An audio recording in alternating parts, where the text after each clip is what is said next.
আসসালামু আলাইকুম। আমি আপনাদের সাথে আছি বাবুল। কারণ বিভিন্ন দেশে, সৌদি আরবে বলেন, মালয়েশিয়া, দুবাই, কাতার, বিভিন্ন দেশে আমাদের নারী শ্রমিক যারা গৃহকর্মী কাজ করে তাদের যে কি একটা কষ্ট। কারণ তারাও একটা নারী প্রবাসী, কারণ তারাও রেমিটেন্স যোদ্ধা বাংলাদেশের। কারণ তাদেরকে ও তাদের জন্য কথা বলার মতো কেউ নাই, তাদের পক্ষে কেউ বলে না।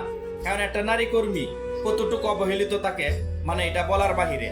কারণ কেন, একটা নারী গৃহকর্মীর যখন কাজ করে, একটা বাসায় যদি কাজ করে, তাহলে তাকে কতটুকু ফেস করতে হয়। রাইতে 2টা নাই 3টা নাই, তাকে কাজ করতে হয় যে কোনো সময়। এটা করো এটা করো, একটা বাসার যদি একটা মহিলা কাজ করে, তাহলে যে কোনো সময় তাকে কাজের জন্য রাইতে 2টা নাই 3টা নাই, ঘুমের ঘুম নাই, সকাল 6টা থেকে রাইতে 4টা 3টা 4টা পর্যন্ত কাজ করে। তারপরে ওই নারীগুলা অবহেলিত, কারণ তাদেরকে খাদ্দামা বলে গালি দেওয়া হয়। কেন কেন রে ভাই, সেও তো আমাদের বোন। কারণ আপনার আমার বোন, তারাও তো নিজের কষ্টের জন্য আসছে, কারণ নিজের ফ্যামিলির জন্য আছে, এই দেশের জন্য, আমাদের দেশকে ভালোবেসেই তো আসছে। কারণ তাদেরকে কেন অবহেলিত করা হয়?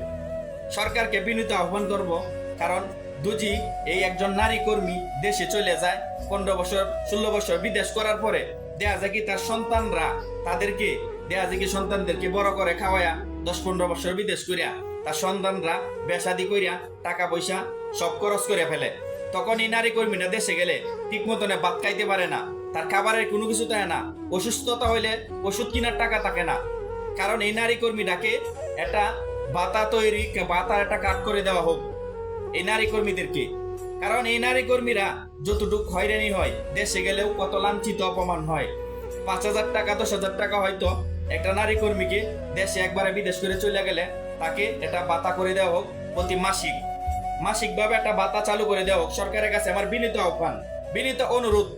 কারণ এই নারী কর্মীরা যতটুকু কষ্ট করে, মানে বলার বাইরে। আমরা পুরুষ মানুষ দেশে গেলে একটা কিছু কাজ করতে পারবো, একটা চাকরি অথবা কেউ কামলা দিতে পারবো, কেউ কাজ করতে পারবো, কিন্তু একটা নারী কর্মী চাইলেই সম্ভব না। কারণ নারী কর্মীরা যারা বাহিরে কাজ করে, তারা বাসা বাড়িতে কাজ করতে করতে এতটাই ক্লান্ত হয়, মানে বলার বাহিরে। কারণ বাসা বাড়ির কাজ আমরা দেখি, আমরা জানি একটা নারী কতটুকু কষ্ট করে, মানে বলার বাহিরে। কারণ এদেরকে অবহেলিত করা হয়, দেশে গেলেও দেখা যায় কি ওদেরকে অপমান করা হয়। মানুষ, এলাকার মানুষে বলে, হ্যাঁ দেশ কি করে আইছে, বিদেশ কি হন না তস্কা। তাদেরকে কোনো সম্মান দেওয়া হয় না, তাদেরকে অসম্মানই করা হয়। কারণ তাদেরকে দেখা যায় কি একটা সময় তারা খাইতো পায় না, এরকম একটা পরিস্থিতিতে হ্যাঁ কাজ পায় না, কাজও করতে পারে না দেশে গেলে।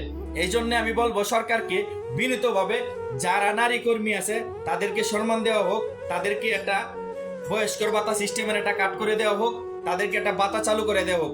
হয়তো 5,000 টাকা 10,000 টাকা যদি না পারেন, 5,000 টাকা প্রতি মাসিক একটা আপনারা একটা কাট করে দেন, যাতে এই ভাতাটা পায় একটা নারী, যাতে ভাতের জন্য কষ্ট করতে না হয়, ওষুধের জন্য যাতে কষ্ট না করতে হয়। এই নারীটা যত অবহেলায় না করে, কারণ সে একজন রেমিটেন্স যোদ্ধা, প্রবাসী, সে নারী। কারণ আমরা পুরুষ মানুষ যেটাই করতে পারি, একটা নারী পারে না। কারণ তাদেরকে এই সুযোগটা দেওয়া হোক। সরকারের কাছে আমার বিনীত অনুরোধ। কারণ অনেক দেখা যায় কি যত প্রবাসী আছে, কারণ নারী প্রবাসী আছে বেশিরভাগই হয়তো স্বামী মারা গেছে, হয়তো স্বামী ছেড়ে দিয়েছে, 2টা 3টা পোলাপান তুইয়া, কিন্তু এই সংসারে কানে টানতেছে নিজের বাপ মা সহ পুরা ফ্যামিলি, কিন্তু অবশেষে লাস্টে 1টি টাকা তাদের থাকে না। কারণ বেশিরভাগ 70-80% মহিলা নারী তাদের স্বামী নাই। কারণ এরকম ভাবে বিদেশে কাজ করতেছে, কারণ এই দেশের জন্য যুদ্ধ করতেছে, রেমিটেন্স যোদ্ধা। তাদেরকে সম্মান দেওয়া হোক। কারণ নারীদেরকে নিয়ে কথা বলার কেউ নাই, কেউ কথা বলতেও চায় না, কিন্তু ওরা অবহেলিতই থেকে যায়। কারণ নারীরা আমরা যদি প্রবাসী হয়ে থাকি, নারীরাও প্রবাসী।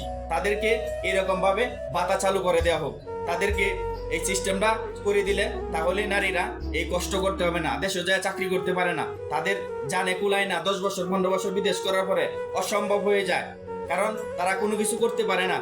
কারণ মানুষের কাছেও তারা দেখা যায় কি দাম পায় না, দেশে গেলেও তাদেরকে দূর করে, সন্তানরাও দেখা যায় কি টাকা পয়সা খরচ করে তাদেরকে দাম দেওয়া হয় না।